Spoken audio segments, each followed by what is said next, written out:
আমি আছো আৰু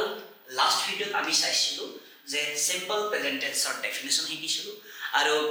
ভিডিঅ'ৰ অন্তত মই কৈছিলো যে সিম্পল প্ৰেজেন্ট টেন্সত বাক্যবোৰ কেনেকৈ গাঁথা হয় কেনেকৈ বনোৱা যায় ঠিক আছে এতিয়া চাব ইয়াত মই ফ্ৰেমৱৰ্কটো লিখি দিম দেই ফ্ৰেমৱৰ্কছ মানে হ'ল সূত্ৰ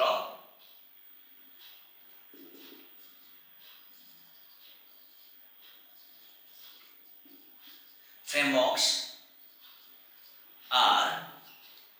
ইয়াত দুটা frameworks আছে এতিয়া প্ৰথমে আমি এটা framework শিকিম তাৰ পিছত নেক্সট frameworkটো শিকিম ঠিক আছে বলকচোন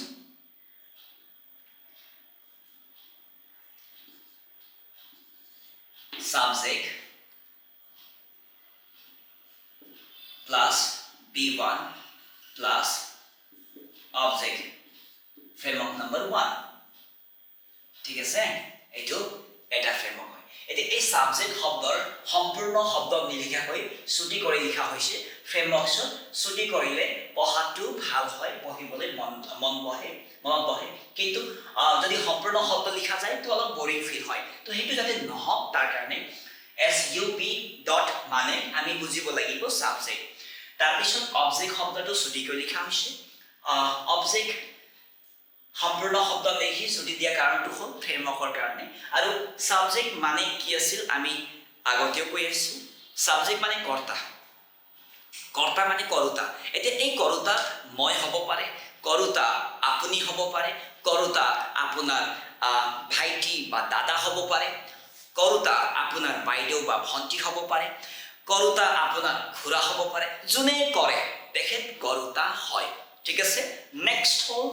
object মানে হল result of the verbৰ result to object হয় ঠিক আছে এতিয়া আমাক অলপমান কনফিউজ কৰে কি এই be1 অলপ কনফিউজ কৰে তো যেতিয়া আমি ফ্ৰেমৱৰ্কছত b1 পাওঁ তেতিয়া কি বুজো এই কথাকৈ আমাক অলপ শিকিব লাগিব be1 মানে সদায় বুজিব লাগিব আপুনি am is are তাৰ পিছত be2 মানে আপুনি সদায় বুজিব লাগিব was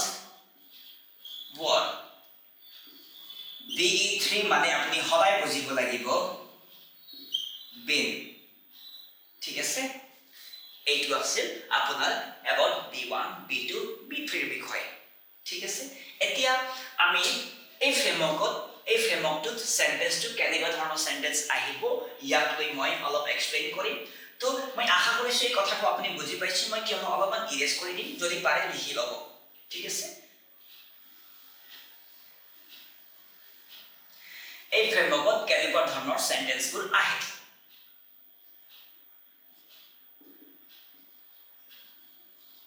simple present tense मतलब বক্স কৰি দিছো দেই চাব ইয়াত আহিবলগীয়া সেন্টেন্সবোৰ হ'ল জেনাৰেল ট্ৰুথ তাৰপিছত প্ৰেজেন্ট profession তাৰপিছত present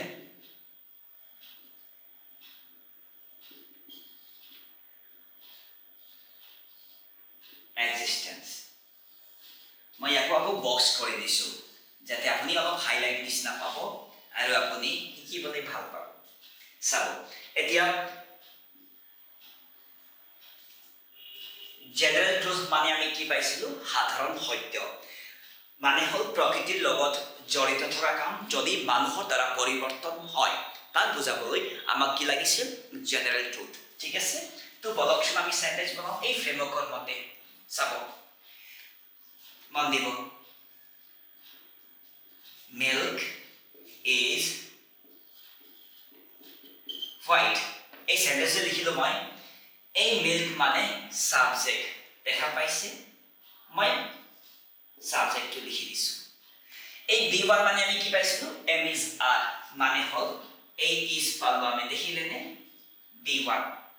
তাৰপিছত এই অবজেক্ট মানে হল result of the verb object plus obj দেখা পালে পানি পানি হল খুব সহজ milk is white ঠিক আছে ইয়াক বুজাবলৈ আমাক সিম্পল প্ৰেজেন্ট টেন্স লাগে ঠিক আছে নেক্সট আমি পাও প্ৰেজেন্ট প্ৰফেশন হিচাপে বলকচোন আমি শিকিবলৈ যাওঁ যদি কোনোবাই আপোনাক কয় যে what's your job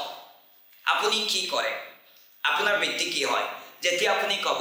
মই এজন ছাত্ৰ হয় বা মই এজন ছাত্ৰী হয় তেতিয়া আপোনাক তো প্ৰফেশন লাগিব এই প্ৰফেশনৰ কাৰণে সিম্পল প্ৰেজেন্ট টেন্সৰ এই ফ্ৰেমৱৰ্কটো লৈ আহিব লাগিব বুজি পাইছেনে এক্সাম্পল মই তাৰপিছত আমাক কি লাগিব b1 am a student I am a student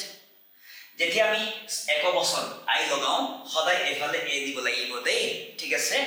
I am a student যদি আমি ইয়াত আমি she লগালো হয় এক বছৰ হয় she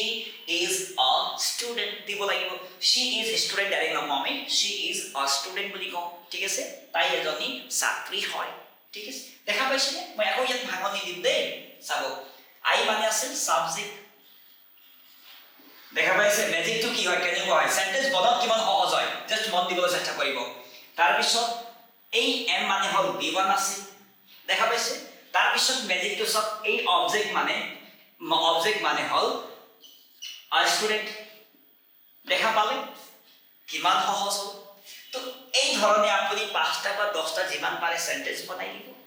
প্ৰ্যাকটিস কৰিব যিমান প্ৰ্যাকটিস কৰিব ইমান ভাল হ'ব নেক্সট এই ফ্ৰেমৱৰ্কৰ দৰে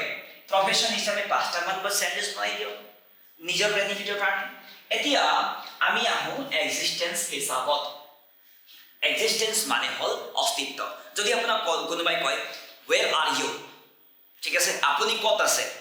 যদি আপুনি কব বিচাৰে মই পাৰ্কত আছো মই বজাৰত আছো তো তাৰ কাৰণে তো অস্তিত্ব লাগিব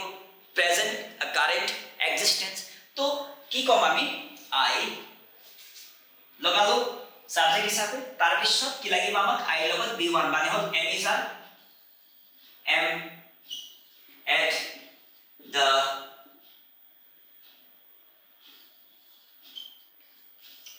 market দেখা পালে নে I am at the market এতিয়া এই I টো কি হয় সাবজেক্ট কৰোতা মই দিছো ঠিক আছে সাবজেক্ট তার পিছত প্লাস এই am মানে কি আছে b1 আছে at the market মানে কি আছে অবজেক্ট আছে হয় এই ধরনের সেন্টেন্সটো বনে আৰু পৰৱৰ্তী ভিডিঅত আমি শিকিম ফ্ৰেমৱৰ্কটোৰ বিষয়ে আশা কৰিছো এই ফ্ৰেমৱৰ্কৰ মতে সেন্টেন্সটো কেনেকৈ বনে ধুনীয়াকৈ গম পালে পাৰিলে আপুনি 5টা 10টা যিমান পাৰে প্ৰ্যাকটিস কৰক প্ৰ্যাকটিস কৰিলে আপুনি পাৰফেকশনটো পাব ঠিক আছে প্ৰ্যাকটিক্যাল লাইফত ইউজ কৰিব পৰা হ'ব ইয়াকে কৈ মই এই সৰু ভিডিঅটো ইয়াতে সামৰণি মাৰিছো ধন্যবাদ